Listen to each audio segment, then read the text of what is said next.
2026 আপনারা জানেন যে টার্গেট শুধু এখন থেকে নয়, আমরা প্রথম দিন থেকে অর্থাৎ লোকসভা নির্বাচন শেষ হয়ে যাবার সঙ্গে সঙ্গেই আমরা যেমন আমাদের সংগঠনকে ঢেলে সাজাবার জন্য আমরা প্রস্তুতি নিয়েছি এবং সেই কাজ চলছে।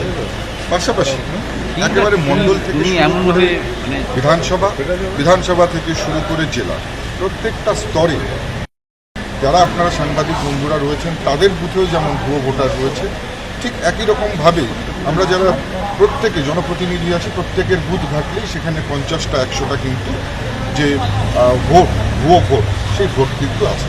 অর্থাৎ মৃত ব্যক্তির ভোট, ঠিকানা পরিবর্তন হয়ে চলে যাওয়া ভোট, বৈবাহিক সূত্রে চলে যাওয়া ভোট, এই ধরনের 100টা ভোট রয়েছে। 95,000 বুথ রয়েছে পশ্চিমবঙ্গে, অর্থাৎ প্রায় 1 কোটি এই ধরনের ভোট রয়েছে। এবং এই ভোটগুলো আমরা জানি সাধারণত রাজ্যে যে সরকার থাকে, যে শাসক দল থাকে, সেই শাসক দলের পক্ষে কিন্তু অজানা ভুতুরে ভোটার সেই ভোটগুলো থাকে। অতএব যদি এই 1 কোটি ভোট কমে যায়, এটা কার ভোট কমবে? নিশ্চিতভাবে শাসক দলের ভোট।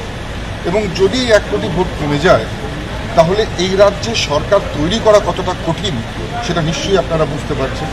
এবং নিশ্চিতভাবে তৃণমূল কংগ্রেস একেবারে মুখ থুবড়ে পড়বে, কারণ ভুয়ো ভোটার সরে গেলে তৃণমূলের সরকার কোনোভাবেই এই বাংলায় গঠন হতে পারবে না।